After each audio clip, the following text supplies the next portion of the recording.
दोस्तों, हौसले के साथ ज़िंदगी में फ़ैसले कीजिए, नहीं तो आप बहुत पीछे रह जाएंगे, ज़िंदगी तहस-नहस हो जाएगी। हम ज़िंदगी में जो पीछे रह गए उसका एक बहुत बड़ा कारण ये भी था कि हम डिसीज़न नहीं ले पाए, फ़ैसले नहीं कर पाए। मेरा गहरा ऑब्ज़र्वेशन है, इतनी उम्र हो गई मेरी, पूरे जीवन का अनुभव है कि जिन लोगों ने ज़िंदगी में फ़ैसले नहीं लिए, डिसीज़न नहीं कर पाए, तो जब आप अपनी ज़िंदगी के फ़ैसले नहीं लोगे तो फिर क्या होगा, दूसरे आपकी ज़िंदगी के फ़ैसले ले लेंगे। मैं भी ऐसा करता था, मैं बड़ा कमज़ोर था, मैं डिसाइड ही नहीं कर पाता था करना क्या है।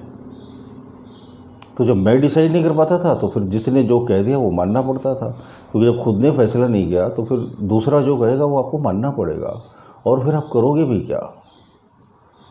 जैसे सपोज़ आपको कहीं पिकनिक पर जाना है और आपकी दिल की इच्छा तो ये है कि आप किसी हिल स्टेशन पर जाओ, या फिर आप चाहते हो कि किसी टेम्पल्स वगैरह पर जाओ, है ना।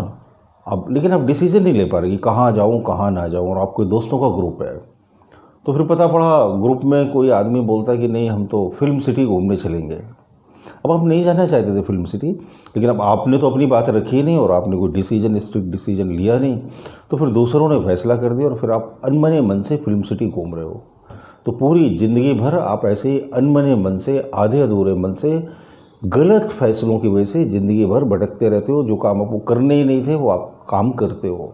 हमारे पेरेंट्स ने बोल दिया तुम्हें डॉक्टर ही बनना है, तुम्हें इंजीनियर ही बनना है, तुम्हें एडवोकेट्स ही बनना है, तो आपको क्या करना है, अब आप फैसले तो ले नहीं पाए, क्योंकि पेरेंट्स का अपोज भी करना पड़ता है ना। और पेरेंट्स भी जब ये देखते हैं कि बच्चे जिद कर लेते हैं तो फिर वो मान जाते हैं उनकी बात। तो अगर आप फैसले करने में पीछे रह गए, कमज़ोर पड़ गए, तो फिर आपकी ज़िंदगी तमाशे जैसी बन जाएगी। फिर दूसरा फैसला लेगा और आप उसके फैसलों के मुताबिक अपनी ज़िंदगी को जीना शुरू करेंगे, और फिर क्या होगा, वो बड़ी मुश्किलों से भर जाएगी, क्योंकि जिस काम के लिए आप बने नहीं थे वो काम आपको करने पड़ेंगे। जहाँ आप जाना नहीं चाहते थे वहाँ आपको जाना पड़ेगा। जिनसे आप रिश्ते नहीं रखना चाहते थे उनसे आपको मजबूरी में रिश्ते रखने पड़ेंगे, क्योंकि आपने ये फैसले नहीं किया कि तोड़ना है या जोड़ना है। रिलेशंस में भी ये बहुत काम करता है कि हमें किससे रिश्ते रखने किससे नहीं रखने, ये चॉइस हमारी होनी चाहिए, ना कि दूसरे की।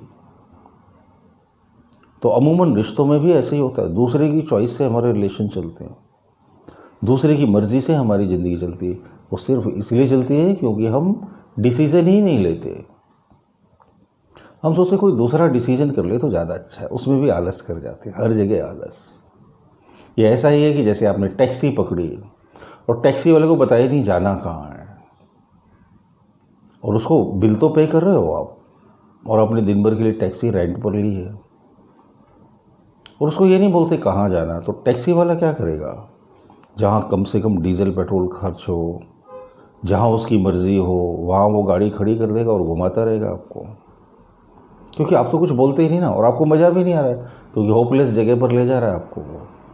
लेकिन क्योंकि आपने कुछ डिसीज़न नहीं लिया, कुछ फ़ैसला नहीं लिया, कुछ उसको बताया ही नहीं कि कहाँ जाना है, तो पूरा दिन भर टैक्सी घुमाकर शाम को आपको आपके घर पर छोड़ देगा। बोलेगा लो हो गया, पूरा ट्रैवलिंग हो गई दिन भर की, और लाओ मुझे मेरा किराया दो। तो इसी तरह से ज़िंदगी की यात्रा हम पूरी कर लेते हैं। दूसरे टैक्सी वाले हमें सारी ज़िंदगी अपनी मनचाही जगहों पर घुमाते रहते हैं, और हम घूमते रहते हैं अनमने मन से, और हम दुखी रहते हैं, स्ट्रेस में रहते हैं, टेंशन में रहते हैं, डिसीज़ में रहते हैं। डिसीज़ का मतलब ही यही है ना, डिस ईज़, यानी हम ईजी नहीं है। लाइफ कैसी होनी चाहिए, ईजी गोइंग होनी चाहिए। ईजी गोइंग वो कब होती है, जब आप अपनी मनपसंद ज़िंदगी जीते हो, तभी वो ईजी गोइंग होती है।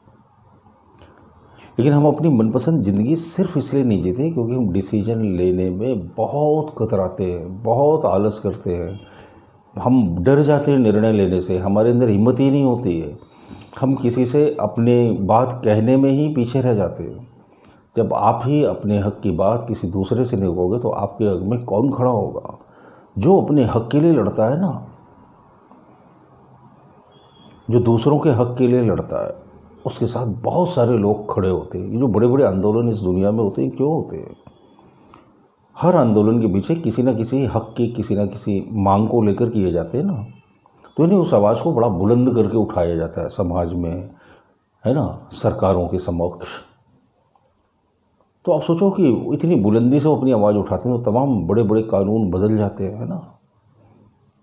बदलना पड़ता है कानून को, क्योंकि आवाज़ ही इतनी बुलंदी से उठाई गई। तो चलो आप किसी मुल्क के कानूनों में तब्दीली ना करो, लेकिन कम से कम अपनी ज़िंदगी में तब्दीली करने के लिए, अपनी मनपसंद जीवन जीने के लिए तो अपने हक़ की बात करो। मैं ये नहीं कहता सबसे झगड़ा करो, खूब बहसबाजी करो, नो, लेकिन अपने डिसीजन पर फर्म रहो कि मुझे ये चाहिए तो चाहिए। बस जिद पर अड़े रहना, जिद पर अड़ना पड़ता है, बिना जिद पर अड़े हुए कुछ नहीं मिलता इस ज़िंदगी में। कोई नहीं देता आपको, न यूनिवर्स देता है न दुनिया देती है। यूनिवर्स भी आपको तभी देता है जब आप किसी चीज़ पर फर्म रहते हो, अड़े रहते हो, अडिग रहते हो, तभी वो चीज़ आपको आपकी ज़िंदगी में मिलती है। मेरे वीडियो छोटे छोटे ही रहते हैं, लेकिन इसमें बहुत बड़े काम की रहती है। हो सकता है आपके अंदर डिसीजन लेने की पावर पैदा हो जाए, हो सकता है आपको ये रियलाइज़ हो जाए कि यार मैंने ज़िंदगी में डिसीज़न नहीं लिए, इस वजह से मैं पीछे रह गया था। तो आज से आप अपने डिसीज़न लेना शुरू कर दो। मुझे तो पूरी उम्मीद है कि आप आज से और अभी से अपनी ज़िंदगी में अपने हक़ में फ़ैसले लेने से ज़रा भी नहीं चूकोगे, ना आलस करोगे, ना डरोगे। और जब आप अपने हक़ में फ़ैसले लेने से, डिसीज़न लेने से पीछे नहीं हटोगे, तो अब देखना आप ज़िंदगी में कितनी रफ्तार से आगे बढ़ रहे हो। बड़ा मज़ा आ जाएगा ज़िंदगी में। बहुत बहुत धन्यवाद जो मेरे वीडियोस देखते हैं अपना बेशकीमती समय देकर। नए हो तो सब्सक्राइब कर लीजिए, कमेंट बॉक्स में कमेंट जरूर करिए। बहुत बहुत शुक्रिया, बहुत बहुत धन्यवाद। मन और ध्यान, आपकी हर समस्या का समाधान। इसे आप घर बैठे अनेकों लोगों पर आजमाए हुए 54 विधियां सीख सकते हैं। ये करने में बहुत आसान है और बहुत ही निश्चित रिजल्ट देती है। तो सोचिए मत, नीचे दिए हुए लिंक पे या व्हाट्सएप नंबर पर आज ही हमें व्हाट्सएप करके अपना ऑर्डर दीजिए। अब मन और ध्यान, हर समस्या का समाधान आपकी जिंदगी को एक नया मोड़ देगी।